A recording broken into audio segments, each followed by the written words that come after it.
नमस्कार बच्चों, आज के इस वीडियो में हम लोग देखने वाले हैं क्लास 6 का lesson 4.1 the Nightingale and the noble man का क्वेश्चन और आंसर। ठीक है, तो देखो बच्चों, ये आपका लेसन है, ये आप लोग देख सकते हो अपनी टेक्स्ट बुक में। Okay, Nightingale and the noble man. तो ये लेसन मैंने ऑलरेडी सिखाया हुआ है, पढ़ाया है, पूरा अच्छे से एक्सप्लेनेशन भी दिया है।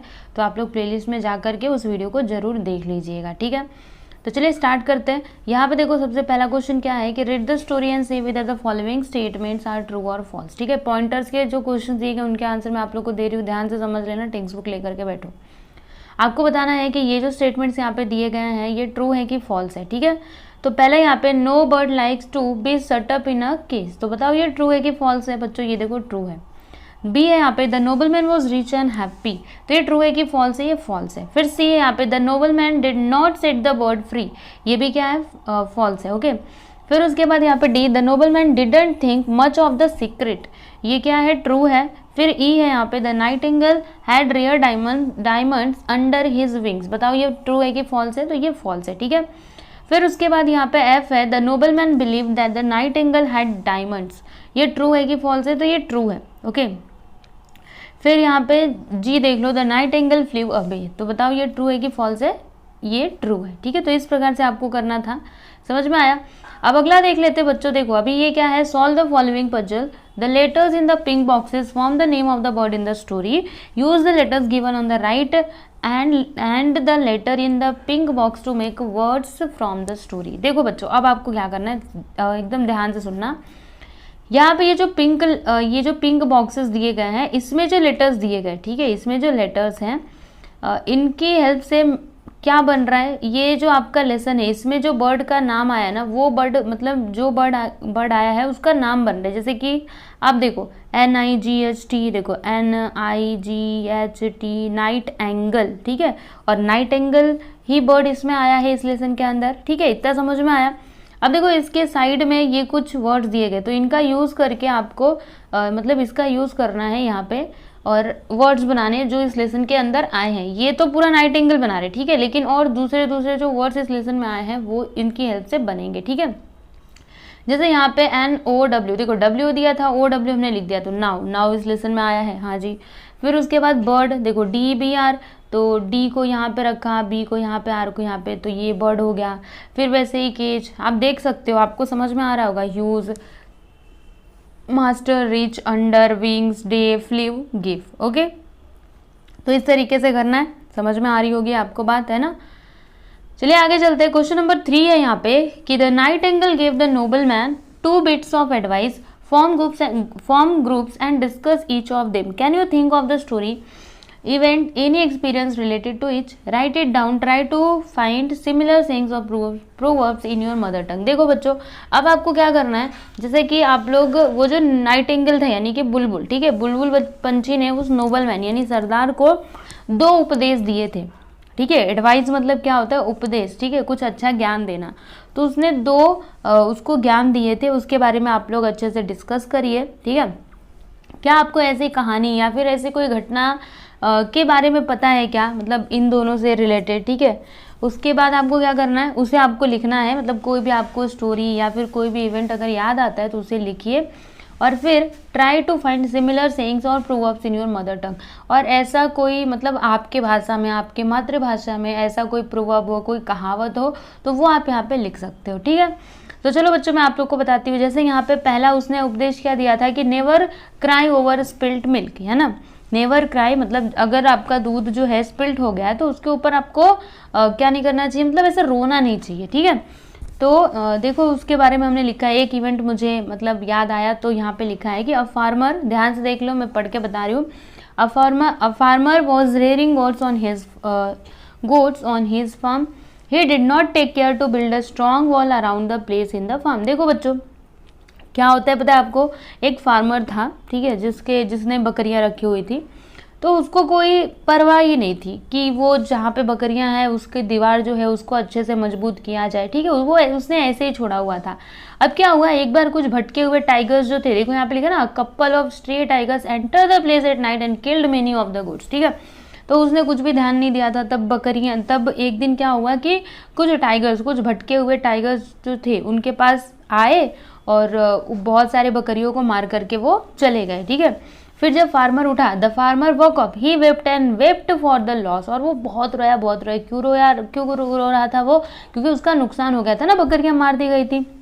But it was no use to cry over spilt milk, लेकिन अब कोई पछताने का फायदा ही नहीं था ना। अब पछताए हो तो क्या, जब चिड़िया चुग गई खेत। समझ में आ रहा है आपको? तो अब पछताने का क्या फायदा, क्योंकि अब तो वो बकरियां मर चुकी, अब तो वो आने नहीं वाले। उसको पहले ही ध्यान देना चाहिए था, पहले ही उनको अच्छे सेफ प्लेस पे रखना चाहिए था कि उनको कुछ ना हो, ठीक है।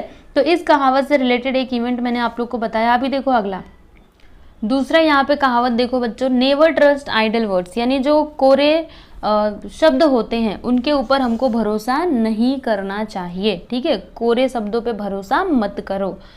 तो इससे रिलेटेड एक इवेंट मैंने यहाँ पे लिखा है, देखो, Bhimrao met his old school friend and told the man that he was one of the richest person in the city.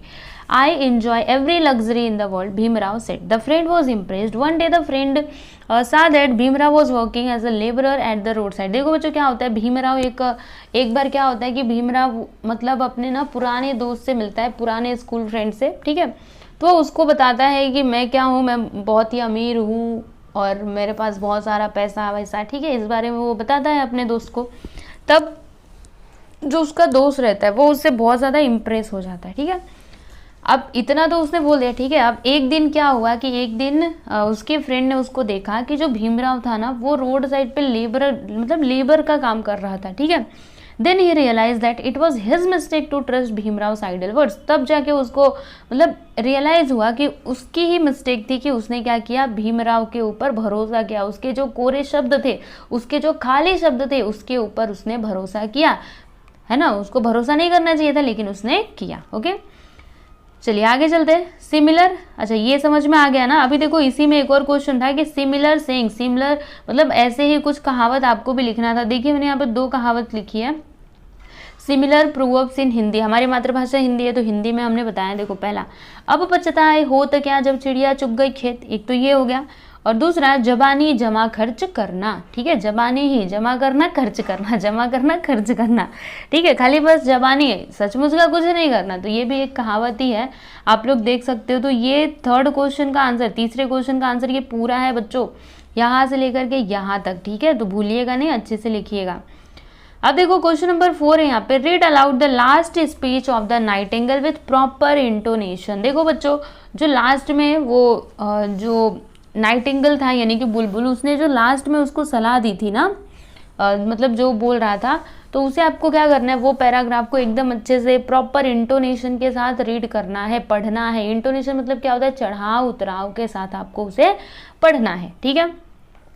प्रश्न नंबर 5 है कि use the given words in the place of the highlighted words and translate each sentence you make. देखो बच्चों अभी आपको क्या करना है, ये देखो ये जो हाईलाइटेड वर्ड्स है ना, जैसे कि यहाँ पे है the bird flew a little higher, तो यहाँ पे हाईलाइटेड वर्ड क्या है बच्चों, अ लिटिल, हाईलाइटेड है। तो इसके प्लेस पे आपको क्या करना है, यहाँ पे जो ब्रैकेट्स में ये जो वर्ड्स दिए गए इनका यूज करना है इसके प्लेस पे, ठीक है। और फिर उसे आपको ट्रांसलेट करना है, समझे। क्वेश्चन समझ में आ गया। चलो अभी आंसर देखते हैं। पहले यहाँ पे द बर्ड फ्ल्यू हायर, ठीक है। तो अ लिटिल के जगह पे हमने मच का यूज कर लिया, the bird flew much higher. मतलब इसको अगर आप ट्रांसलेट करोगे, हिंदी में बोलना चाहोगे, देन क्या हो जाएगा, पक्षी अधिक ऊंचाई पर उड़ा। फिर यहाँ पे ये है the bird flue a lot, देखो दूसरा अ लॉट था ना, तो अ लॉट का लिख दिया हमने अ लॉट हायर। तो इसका मतलब मीनिंग क्या हो जाएगा, ट्रांसलेशन, पंछी बहुत अधिक ऊंचाई पर उड़ा, समझे, बहुत अधिक। ये वर्ड था मच हायर मतलब अधिक, और ये हो गया बहुत अधिक, लॉट ऑफ हायर, ठीक है। फिर तीसरा द बर्ड फ्ल्यू, यहाँ पे क्या है, जस्ट लिटिल हायर। तो इसका मीनिंग क्या होगा, पंछी केवल थोड़ा ऊपर उड़ा, ठीक है, थोड़ा ऊपर, ज्यादा नहीं, समझे। तो आप देख रहे हो ना, जब हम ये क्या कर रहे हैं, वर्ड्स चेंज कर रहे हैं, तो इनका मीनिंग भी जो है वो चेंज हो जा रहा है, थोड़ा थोड़ा चेंज हो रहा है।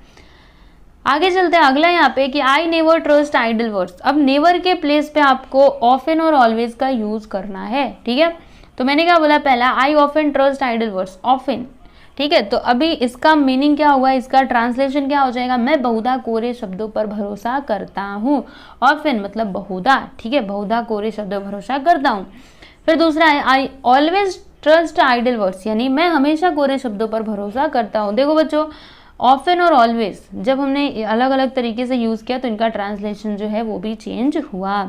अगला देख लेते हैं third one, the birds flew away. देखो बच्चों, अभी अवे अवे ये हाईलाइटेड है, तो इसके प्लेस पे आपको up down left right far away का यूज करना है। ठीक है, तो पहले यहाँ पे द बर्ड फ्लेव अप, अवे की जगह पे हमने अप का यूज कर लिया, इसका मतलब पंछी ऊपर उड़ गया। द बर्ड फ्लेव डाउन, इसका मतलब पंछी नीचे उड़ा। द बर्ड फ्लेव लेफ्ट मतलब पंछी बाईं ओर उड़ा, और द बर्ड फ्लेव राइट यानी पंछी दाईं ओर उड़ा। फिर पांचवा, द बर्ड फ्लेव फार अवे मतलब पंछी बहुत दूर उड़ गया। समझे, तो इस तरीके से है ये। चलिए आगे चलते हैं। क्वेश्चन नंबर 6 है यहाँ पे कि try to collect at least 20 proverbs और सेइंग्स इन इंग्लिश। देखो बच्चों, आपको क्या करना है, इंग्लिश में जो कहावतें वगैरह होती है ना, तो आपको कम से कम 20 तो एटलीस्ट 20 प्रोवर्ब्स आपको ढूंढने हैं और फिर यहाँ पे ला करके लिखना है। तो देखो बच्चों, मैंने यहाँ पे 10 लिखे हुए हैं, अभी 10 आप खुद से ढूंढ लीजिएगा। ठीक है, खुद भी तो थोड़ा मेहनत करिए बच्चों, ढूंढने की कोशिश करिएगा। मैंने यहाँ पे 10 लिख दिए हैं। अब आप अपने नोटबुक निकालो, उसमें बहुत सारी कहावतें होती हैं, नोटबुक नहीं टेक्स्ट बुक, ठीक है, उसमें बहुत सारी कहावतें होती है, उसमें से उठाइए और 10 और आप लिख दीजिए अपने मन से। ठीक है, तो चलिए मैं आपको ये जो 10 लिखे हैं वो जल्दी से बता देती हूँ। पहला मैंने लिखा है हेल्थ इज वेल्थ, है ना। हेल्थ ही क्या है, मतलब सबसे बड़ा धन हमारा क्या है, तो हमारी जो हेल्थ है वही है ना। अगर हमारा स्वास्थ्य खराब तो सब कुछ खराब। आप ही सोचो ना, जब आप बीमार होते हो तो आपको कैसा लगता है, आपको बस लगता है कि डॉक्टर चाहे कुछ भी कर ले लेकिन हमें वो ठीक कर दे। डॉक्टर जितने पैसे मांगता है हम दे देते हैं, तो हम बोल सकते हैं ना हेल्थ इज वेल्थ। फिर अगला है टिट फॉर टैट, यानी जैसे को तैसा, जो जैसा करेगा वो वैसा भरेगा। फिर अगला अ स्टिच इन टाइम्स सेव्स 9, ठीक है, मतलब एक इसका मीनिंग तो मतलब अलग जैसे होगा, आपको समझ नहीं आएगा। स्टिच इन टाइम सेव्स 9, 9 को सेव करता है। ठीक है, इस तरीके से। फिर चौथा है माइट इज राइट। फिर पांचवा है और टू एर इज ह्यूमन। ओके, फिर यहाँ पे 6 वन है साइलेंस इज गोल्डन, है ना। उसके बाद 7वां है as you sow shall you reap, मतलब जैसा तुम बोगे वैसा ही काटोगे। फिर 8वां है friend in need is a friend Indeed, यानी जो जरूरत में साथ दे वही तो सच्चा मित्र होता है ना। 9वां है where there is will there is a way, मतलब जहाँ पर, मतलब जैसे आपने सुना होगा हिंदी में जहाँ चाहा वहाँ रहा, तो बस वही है, समझो। फिर यहाँ पे 10वां है नो रोज विदाउट थॉर्न्स, यानी कि जो मतलब फूल होते हैं वो फूल बिना कांटों के नहीं होते, यानी अगर आपको फूल चाहिए तो कांटे भी आपको सहने ही पड़ेंगे। अगर आप फूल तोड़ने के लिए गए गुलाब का, जाइए तोड़ने के लिए, तो कांटे भी आपके हाथों में आएंगे ही, जरूर आएंगे। ठीक है, यानी फूल और कांटे साथ साथ होते हैं, तो वही यहाँ बोला गया है कि कोई भी फूल बिना कांटों के नहीं होता है। ठीक है, चलिए बच्चों ये तो देख लिया। अभी 7वां क्वेश्चन देख लेते हैं। इसमें क्या बोला गया है कि use some other suitable words in a place of the highlighted words at every step. देखो बच्चों, यहाँ पर अभी आपको समझना पड़ेगा, यहाँ पर ये जो हाईलाइटेड वर्ड्स है ना, इनके प्लेस पे आपको दूसरे वर्ड्स का यूज करना है, सुटेबल वर्ड्स, कोई भी आपके मन से। ठीक है, तो चलो देख लेते हैं, आप टेक्स्ट बुक से मिलाते जाना। हाँ, तो देखो मैंने लिखा है if you let me go I will tell you how to get success, यहाँ पे हाउ टू गेट सक्सेस लिखना। फिर यहाँ पे दूसरा if you let me go I will give you nice biscuits. Okay, give हमने लिखा है, नाइस बिस्किट्स हमने लिखा है। फिर if you let me play, ये मैंने लिखा है, मतलब हमने लिखा है I will help in the kitchen, I will help you in the kitchen. देखो बच्चों, मैं आपको बता देती हूँ, पहले मेरी बात समझ लेना। हाँ, ये सब कुछ आपके टेक्स्ट बुक में दिया गया था, ये हाईलाइटेड किया हुआ था। ठीक है, टेक्स्ट बुक निकालो और देखो जरा हमने क्या क्या लिखा है। हमने ये लिखा है, ये जो अंडरलाइन वाले वर्ड्स है ना, ये सब कुछ हमने लिखा है, बाकी सब टेक्स्ट बुक में दिया गया था। समझे, आगे चलो। तो बी है यहाँ पे हाउ स्टूपिड ऑफ मी, तो ये टेक्स्ट बुक में दिया गया था ऑलरेडी, यानी ये पार्ट हाईलाइटेड था। ठीक है, तो अभी इसके प्लेस पे क्लेवर आ जाएगा और यहाँ पे हाउ नाइस ऑफ यू, यहाँ पे नाइस यू आ जाएगा। समझे, जो अंडरलाइन किया है वो हमने लिखा है, बाकी सब लिखा हुआ था स्टूडेंट। उसी तरीके से यहाँ पे सी में भी है, देख लो एक बार, स्क्रीनशॉट साथ साथ लेते जाओ ताकि बाद में आप लिखोगे तो कोई प्रॉब्लम नहीं होनी चाहिए।